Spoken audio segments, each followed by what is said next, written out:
Hello and welcome back to Page 3 Hot Topics. We are joined by the original panel. Welcome on, girls. Hello.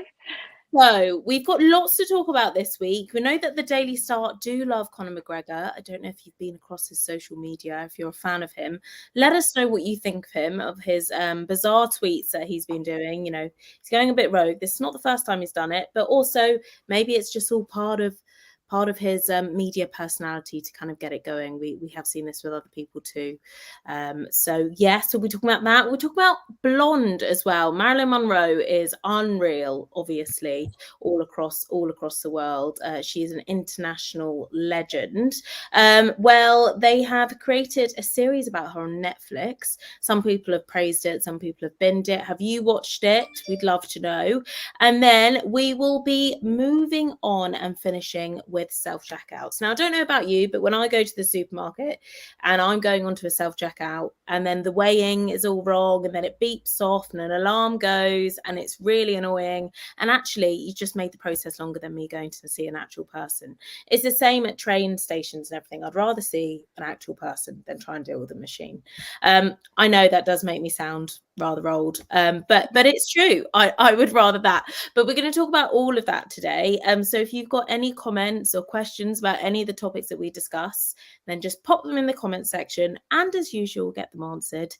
And to finish, we'll have the hot seat this week with Daisy. Daisy's not been on in a while on the hot seat. So any questions you have for Daisy, do you want to know anything about her? This is your opportunity to do so. So pop it in the comment section and then we will bring it up for Daisy.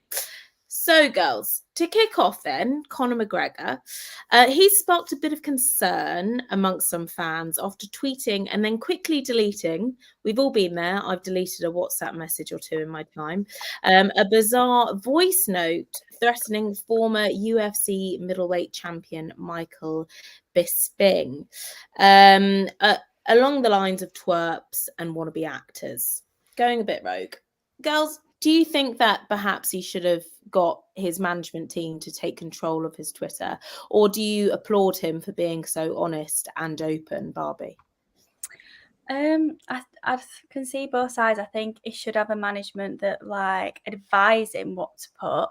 But at the end of the day, he's human. He can have his own social media. And if he said something wrong, then he needs to take his own actions of himself and maybe apologise, or maybe his management could then step in and help him tweet an apology. But I do think he can rule his own social media. Now, do you rule your own social media, Barbie?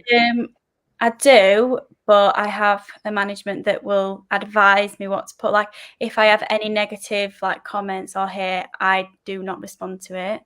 I have them on board. Like if I could respond, then maybe I would make myself look bad or put something I shouldn't. So yeah, I do have someone that will advise me what to and not to put. Okay, fine. So there's a bit of a process there. Yeah. Now, Chloe, other end of the spectrum, you are, we have spoken about this before. You have been on nights out and stuff. You put up a story, deleted it in the morning, regrets. We've all, we've all been there. Yes. There's no kind of process, green light process, as it were. Yeah.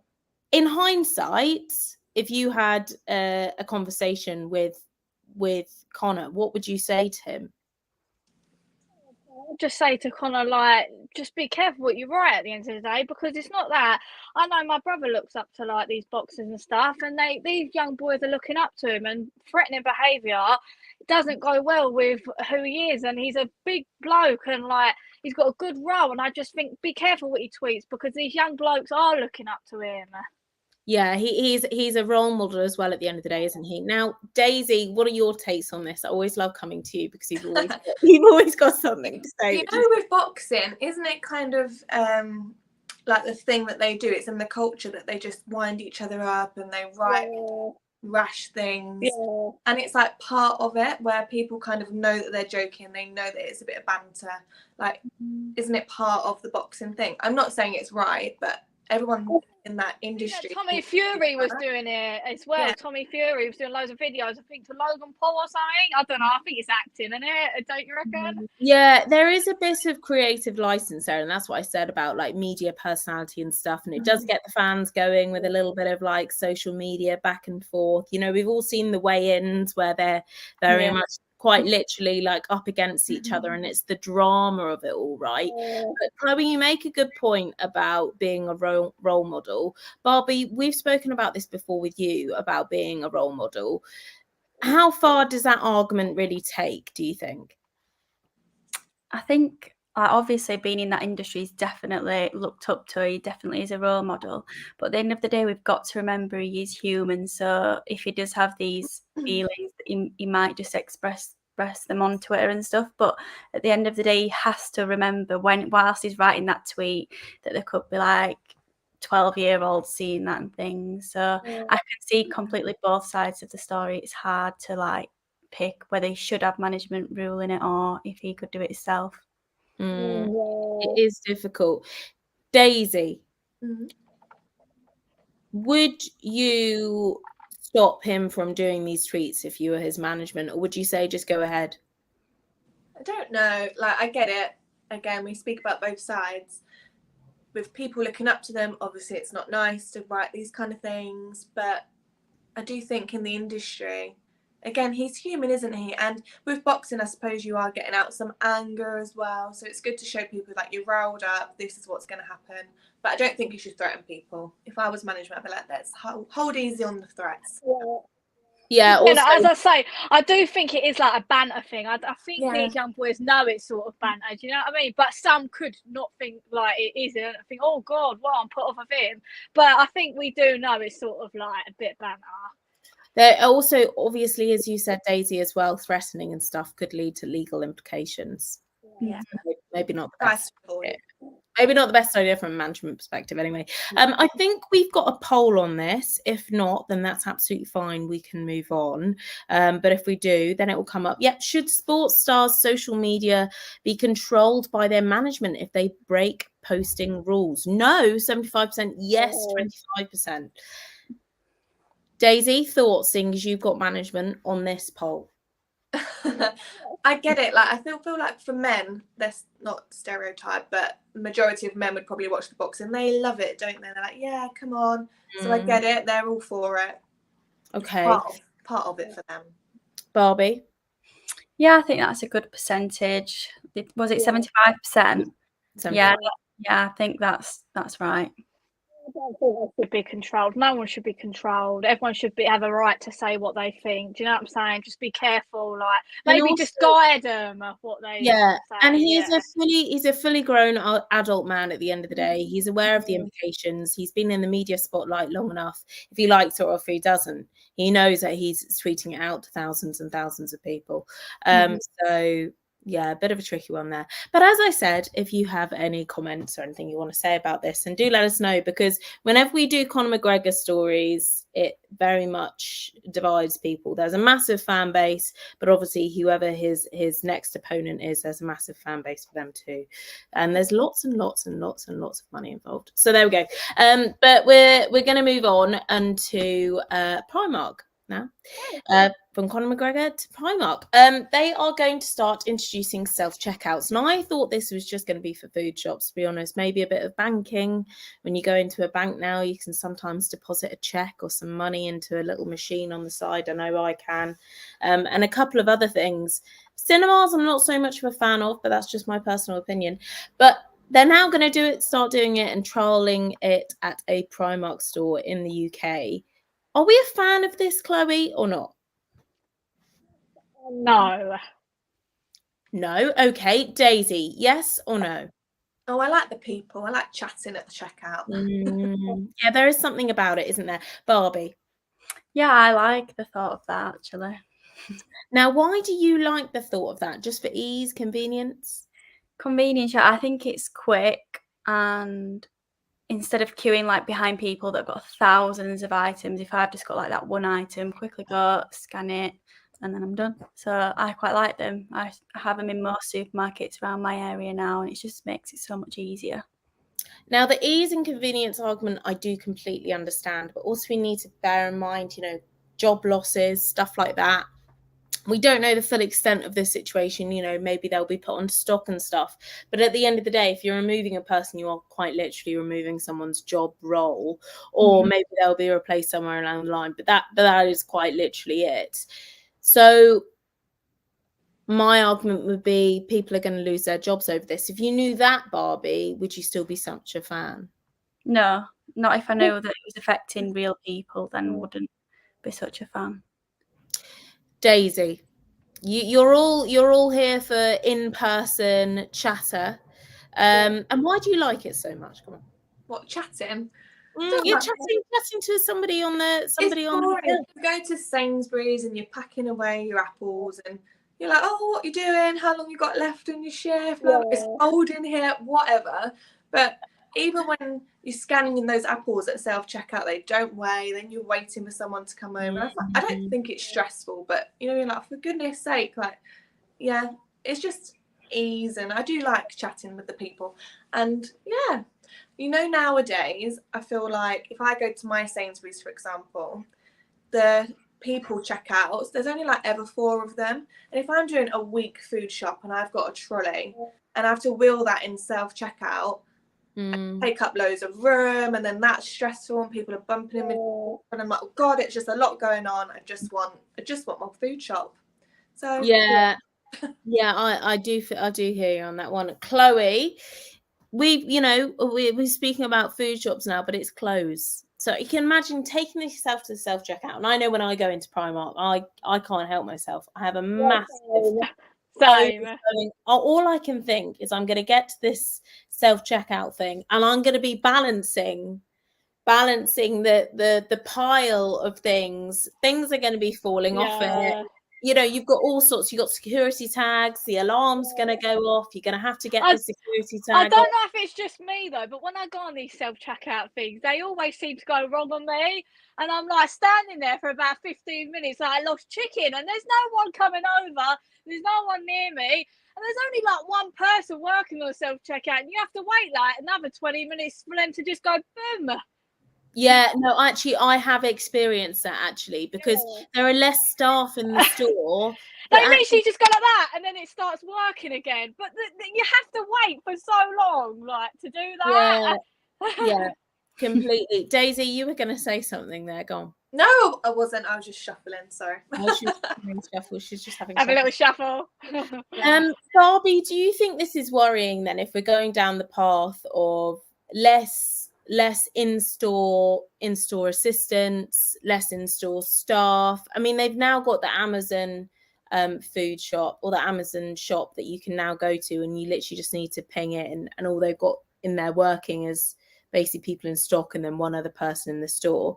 As you said, it's convenient and you really like it, but it will inevitably lead to more job losses across the market. And of course, Primark is a massive store that not only just has one store, it has stores across all of the country. So if it's a really big success there, then people will end up losing hundreds of jobs over this. What do you think about that? I think elderly people are a bit frightened to go on them self-checkouts because they don't really know what they're doing, do they, Pan? They're a bit like nervous, you know what I'm saying? That's a good point. Also, obviously, elderly people who might find it more difficult. I mean, it doesn't have to be elderly to find it difficult. I find it difficult. Paula, there she is. Zara already has self-checkout, so much easier and quicker, and lots of big stores in other countries too. USA so much more ahead of the UK for self-checkouts. Barbie, that's true. You've just come from the US. Is this something which you're familiar with?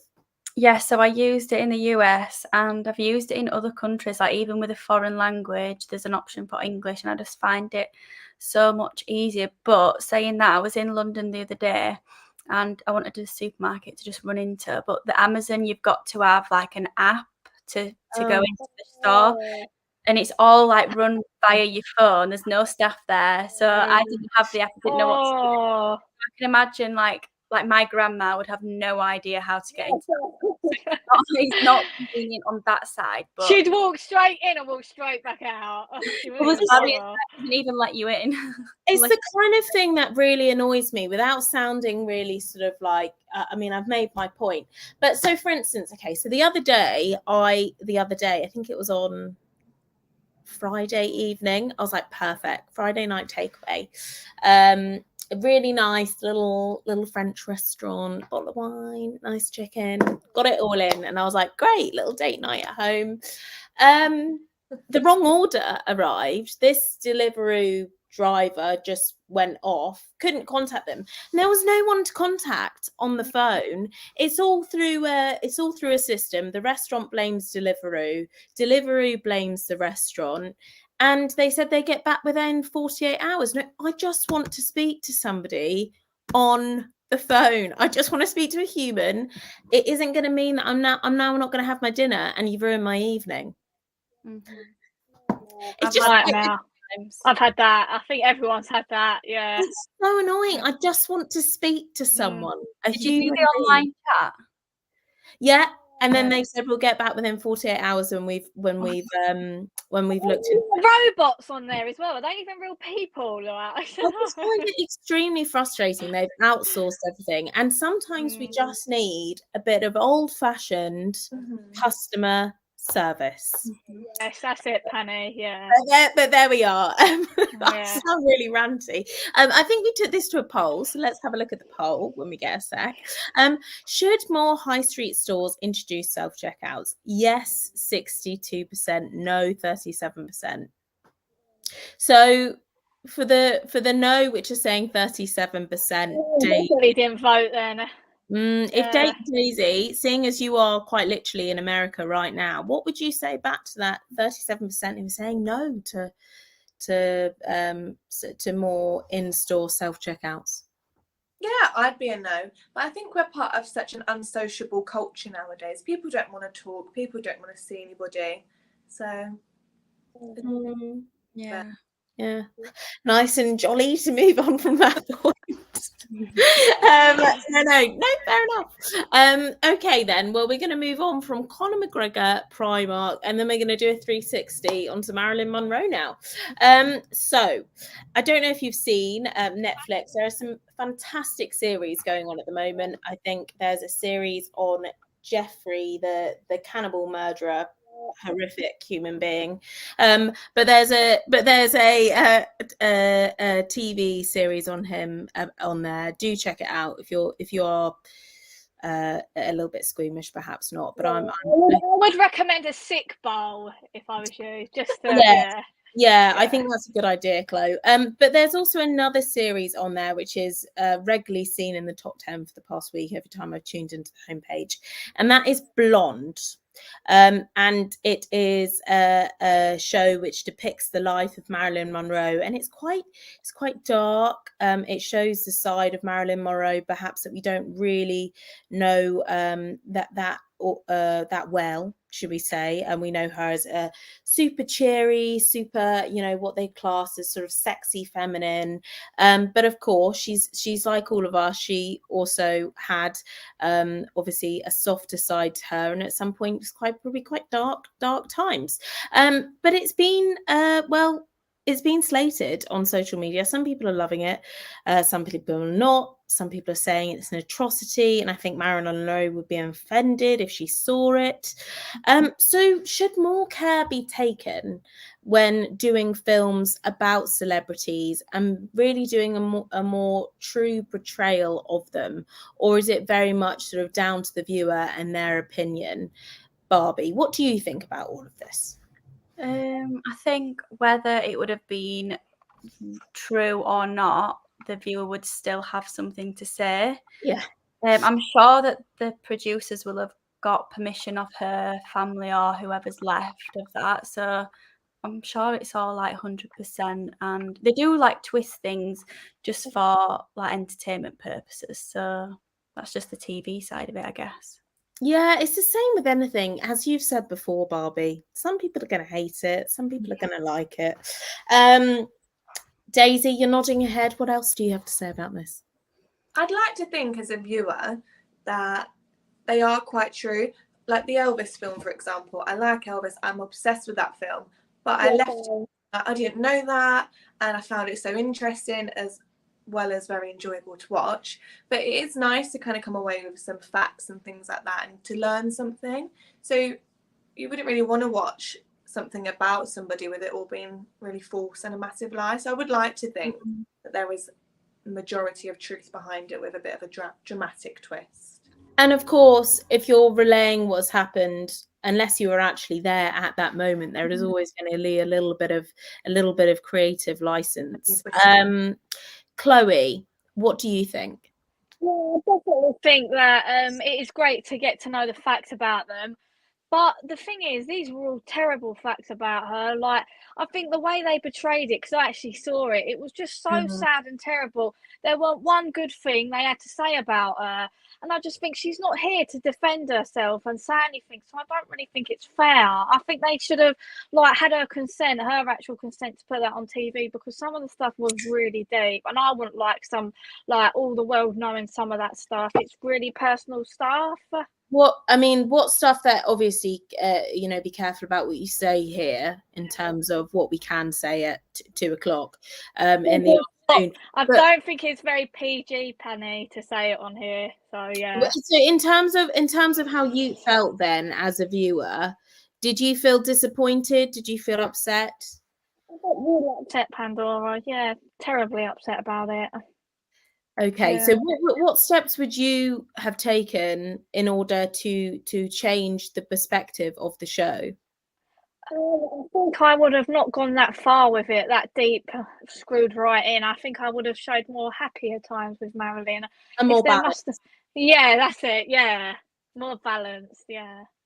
And are there any other shows as well that have made you feel this way, Chloe, or is it just that particular show to you which stands out where you're like, okay, that's actually hit a nerve with me? I think they do it to all the celebrities, though. I think I watched one with Queen in it, and I think they portrayed it in they sort of dig really deep and try and you know what I mean? Portray him quite, I don't know, sadly, but I don't know.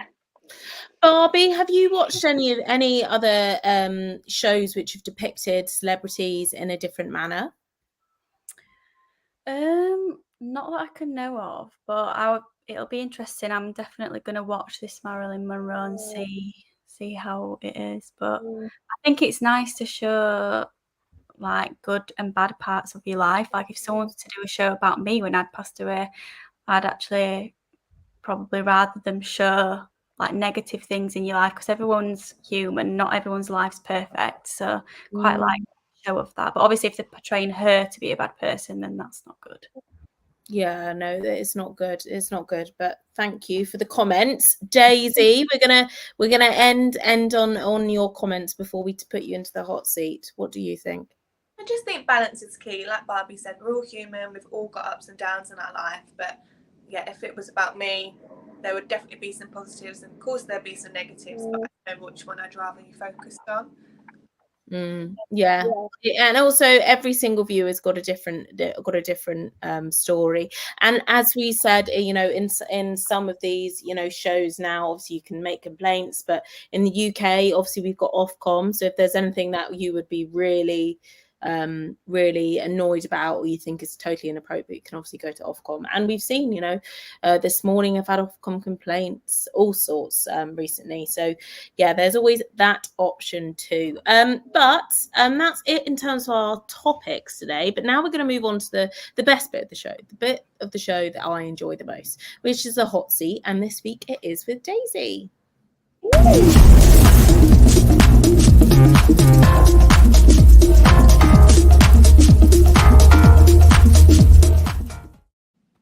So, Daisy, you are joining us live from Washington. So what time is it for you there right now? It is 9:30 in the morning. 9:30 in the morning. Well, a very, very You meant at night. No, in the morning. I'm drinking coffee. Oh my god. Oh, bless you. So you're getting hot topics to really get your brain whirring this morning. So if you have got any comments or questions you would like to ask Daisy, then do put them in the comments Guys. and we'll bring them up. Chloe's got a whole list, so good luck, Daisy. Barbie, though, we're going to kick off with you. What's your first question? Is what you're doing now what you've always wanted to do growing up?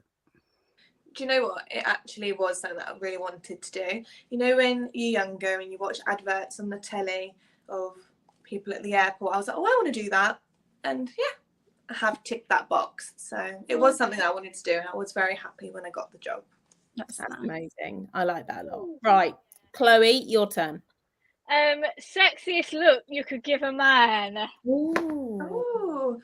What, like turn up to the house in a trench coat kind of thing, or You do that. You can, or you can actually do the look. No, do the actual look on live right now. No, I can't give it away, Chloe. I wanted a little like frowny, like come on. No, I can't. I'm not into acting. In the moment, I want something. Yeah. Or whatever, I'm sure I can pull it off. But no, secret. But I mean, you were maybe onto the right lines then. If you can't do the face, then perhaps you could sort of say the sexiest thing you could do. What's the sexiest thing you could do? Well, keep it PG, please. PG, 100% PG. Oh, well, I don't light some candles and go from there. No, that was very good. That was a good save. Quite a difficult question. Barbie, your turn. Are you more into looks or brains? I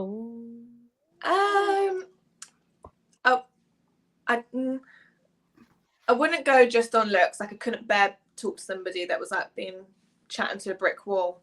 But I don't necessarily say I'm not brainy, but you know, I'm not really into maps and things like that. So I think someone that was really, really, really like scientific, for example, would probably turn me the other way because I couldn't keep up. So in the middle would be nice. Yeah. Best of both worlds. Yeah. Chloe? Okay. If you had to live with one person on this life, who would it be and why? Probably the boy who we live with now, because we can cohabitate without killing each other, which is nice. He's very independent. Would you live with? No, who would you live with on this live? Oh, on the live. I thought you said in live. No, on this live. Oh, sorry, my mistake. I'd live with all of you. We could do like a little Big Brother Love Island thing. Yeah, you've got to pick one. You've got to pick one. She's doing a me. She got to pick one. Okay, I'll go with you, Chloe. We can have a few beverages, dance on the table. I only picked that question because I knew you'd pick me. Actually, if I didn't, I felt under pressure not to say you. I would have ended the live if you didn't say me. You wouldn't on my watch, Chloe. You wouldn't on my watch. Barbi, your turn. Would you ever take back someone that cheated on you? Oh, do you know what? I had a dream about cheating last night. You know those terrible dreams, and I'm in another country as well. No, I wouldn't. Well, I'd like to think I wouldn't, but I suppose it depends on the person in the moment where you are. I'd never judge someone for taking back someone that cheated on them. And I'm a big believer in second chances in things in life, but definitely not third or fourth and a fifth. But no, I don't think for me it would work. I couldn't take back someone that cheated. That trust would be gone, and trust is everything. Would you ever take back somebody who didn't fully cheat on you but had the intention to cheat, or not the intention to cheat but was inappropriate with people over text? No. Sorry. That would wind me up more, I think. If someone was sitting on the sofa with me texting someone else, I think that's worse than being out on a drunk night out and having a drunken song. I'm like, because there's more intention there, isn't it? Interesting. Okay. Chloe, your turn. What have we got here? A horror movie or a Disney movie? I cannot watch horror movies at all. That thing that's out on Netflix that everyone's watching, I can't watch it. Even like Disney films on scary bits, I'm like that. No, I can't. I'm really like wimpy with things on the telly and jumpy things. I don't like being jumped on. No. Okay. It's all the way. Yeah, no, I'm here for that. A nice, lovely movie that you can go to sleep and know that you won't wake up in the middle of nightmare. I spend a lot of time on my own in hotel rooms and things like that. I can't be thinking that people under the bed murder me. I've seen a really horrible TikTok trend about hotel rooms, which is like putting like coins on top of like handles and putting like and testing mirrors to make sure that they're not that they don't have another side to them and stuff like that. So behind that curtain, our biggest hack is when you check into your room, you leave your suitcase in your door so your door's not fully closed when you go in. And I always check behind a shower curtain, in the wardrobe, and under a bed, and then I go to sleep. Then I shut the door. So what do you do with the suitcase? Oh, so you would just leave it ajar? So I leave the door ajar so it's not fully closed. So I prop my suitcase in the door so it's not shut all the way before I go into the room. Just so. In case you need to run. Just in case, yeah. Do you do anything else? Do you check the mirrors or anything like that? No, I'm always so tired. I don't know. No. No. Sorry, I do check in the wardrobe to make sure there's no one there, and I make sure no one's under the bed. behind the curtain. Yeah, I check there as well, but you'd be able to see there's no one there. It's behind you. Okay, that was interesting. Little bit of intel. Barbie, one from you and then one from Chloe. What do you think of best friends of the opposite sex? Oh, that's a good one. I would, to be fair, I've had friends that have been male. My boyfriend's had friends that have been female, and I'm all 100% for it. But I think there's a fine line, and it depends. For example, if it's a colleague at work and it's someone that you go to lunch together with, and you've both got partners, like that's obviously fine. But I have had it where it doesn't work, and it doesn't. I wouldn't judge it straight away. Everyone's different. But no, I agree. I think that you'd need to know what context of where they got this friendship. Has it always just been platonic? Yeah. Or has there been more to it where one of them said, like, maybe they've not done anything, but one of them said, look, I've got a bit of a soft spot for you. Exactly that, Pandora. Yeah. A relatable situation. Chloe, your turn. 80s concert or a rock concert? Oh, I love 80s music. I'd go for 80s. Very good. Okay then, Daisy, you've got one wish for the rest of the week. What's it going to be? I don't know. For 3 more wishes. 3 more wishes. Very good. Okay then, girls. Well, thank you for the hot topics today. It's been a good one. You can catch all of the girls over on our Twitter, over on our Instagram. Give them a follow on there. See what they're up to. They're traveling here, there, and everywhere. Chloe puts up some cheeky content as well, so you know, look at Chloe's content. And then you go check it out, and you can look at our playlist as well to catch up with the episodes from the very, very beginning. We all might look a little bit different, but all went through a weird lockdown episodes and stuff. So go take a look there. But thank you so much for tuning in, girls, and we'll catch you next week. Thank you. Bye.